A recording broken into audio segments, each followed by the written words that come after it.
What are the signs of the last days? They are moral-based signs. Matthew 24. We'll go back to our scripture again from verse 1.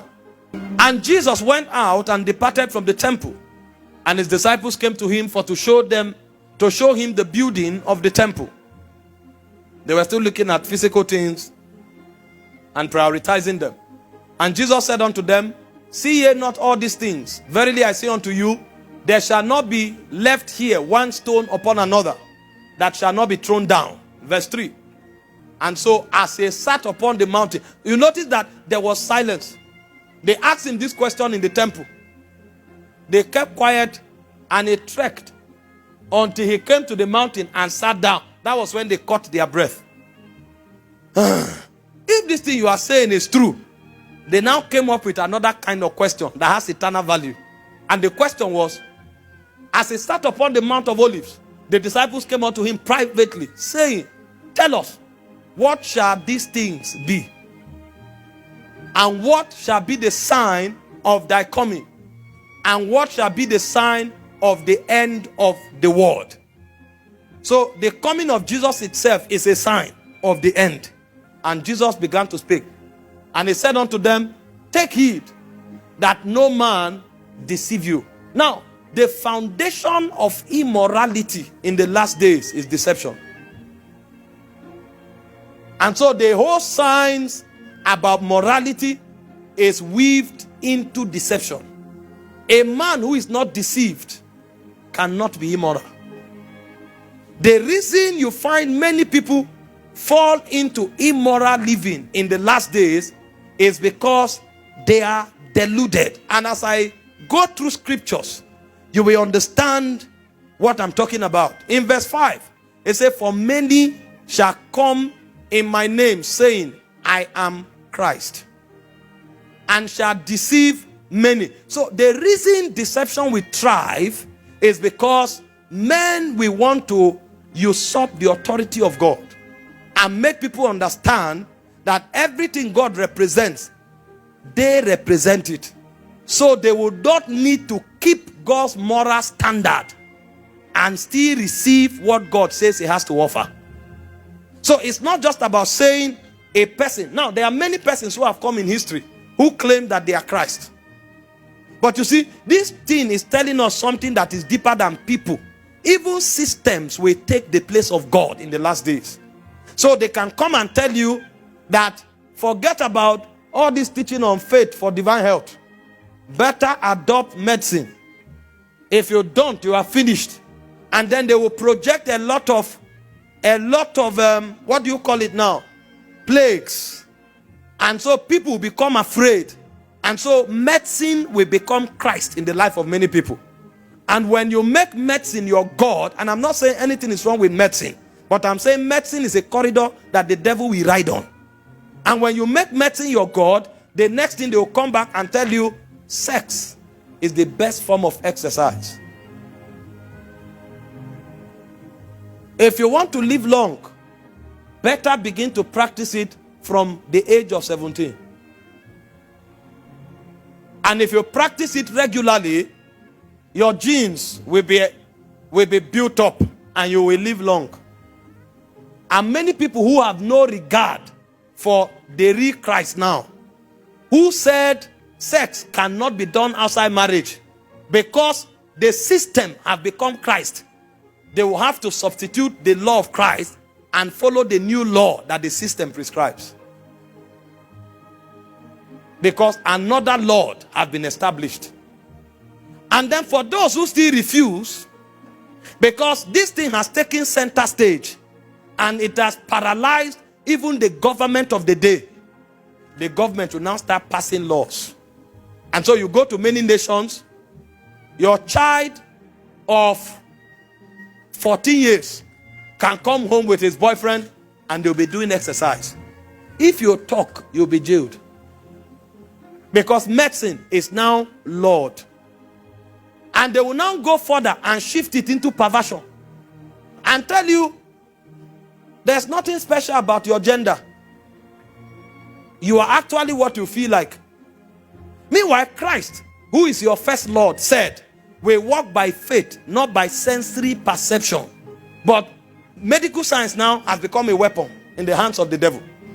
And so it tells you that your sex is what you feel like. So if you were born a boy and you feel like you are a girl, it's your feeling that determines who you are. And so your father can say nothing because even the government have put an embargo. If he talks anything, he is fighting your will. And so a child of 5 years, of 7 years, who cannot choose the school he goes to, can choose his own gender. And there's nothing your father can do about it. And this is happening now in the world. And then your child, the government will pay for everything. Your child will undergo a surgery. Your child will be, his gender will be changed. And he will become a transgender. And he will become an ambassador to motivate others to follow the delusion. Now, if Christ is Lord, those subjects will not be discussed. The reason we can discuss them is because Christ is no longer Lord. Many Christs have appeared and have deceived many. You know, when you hear things like this, it's possible for you to look at yourself and say, no, they are not wise. They are darks. This is not about mental power. I've counseled with a lot of people before. I've seen young men who confide in me and ask for prayer. They are sitting with a fellow young man and a spirit is just pushing them to kiss the person. This is a young man talking with a young man. As they are talking close, he's just feeling a push. Not because he's feeling anything. Kiss the person. And he doesn't know what's happening. Now, if you don't know that this thing is beyond emotion, that spirits are involved, you will allow that thing to begin to mutilate the purity of your soul structure until it will become a stronghold. And then you will fall into that delusion. Now, in fact, what the Bible said is that the reason men will become immoral is because they are deluded. And the reason men are deluded is because they are controlled by seducing spirits. And these seducing spirits will not only seduce men, they will pioneer doctrines of devils. And it is the doctrines of devils and the seduction of these spirits that will make men fall.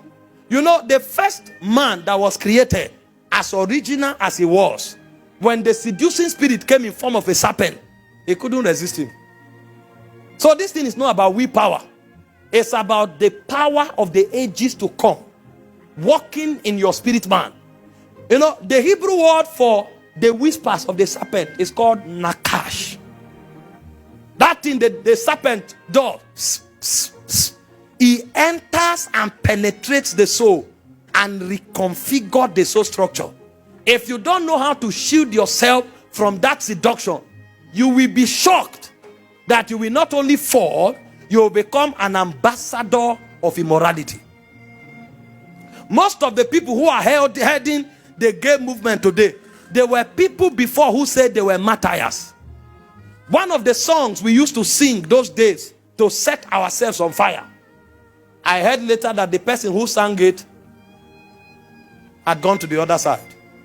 He went the way, he moved from martyrdom into gay. How many of you have heard the song? I pledge allegiance to the Lamb. That's one of the most powerful songs on earth today. Go and search it. With all my heart, with all my strength, I approve to honor His He said, I pledge to honor His commands. I pledge allegiance to the Lamb. Before the song started, he was talking to his son.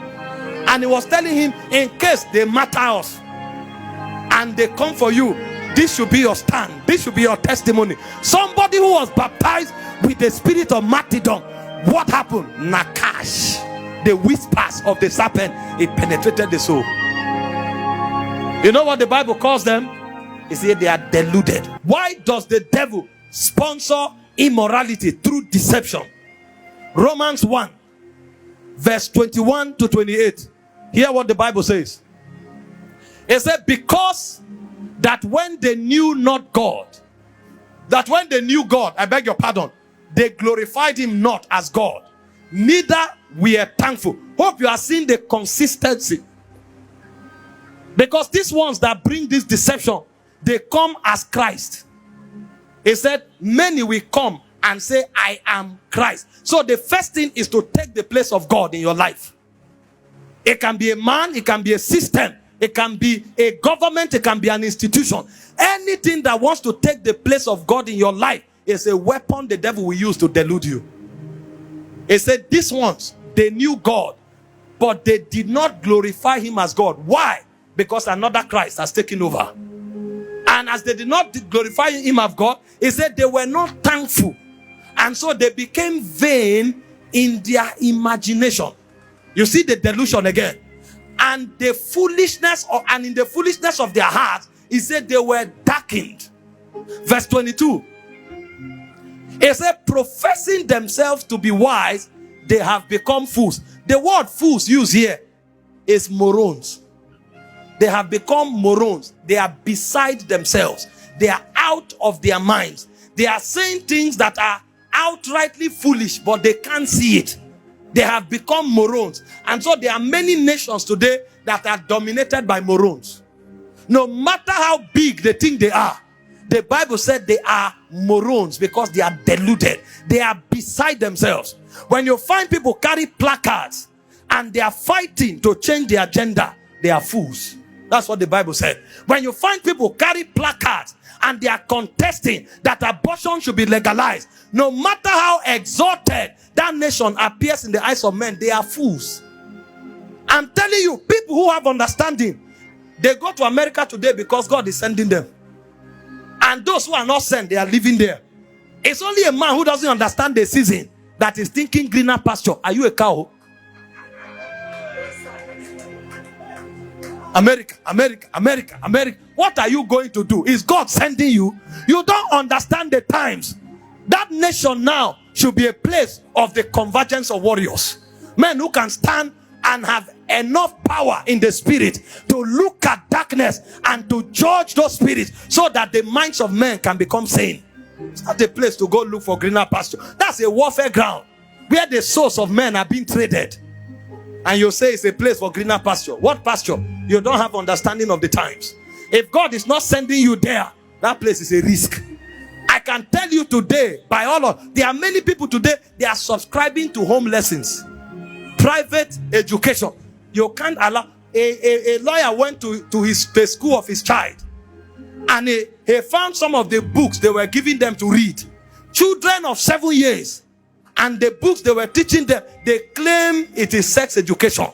And they were teaching them, they were unveiling pornography, outright pornography to them, and encouraging them to practice. And the man was reading it and said, how can you expose my child? They were stopping him. He said, why are you stopping me from reading it? If you have given it to my child, who is 7 years old, why are you ashamed that I'm now reading it out? Because they know what they are doing. Deluded generation.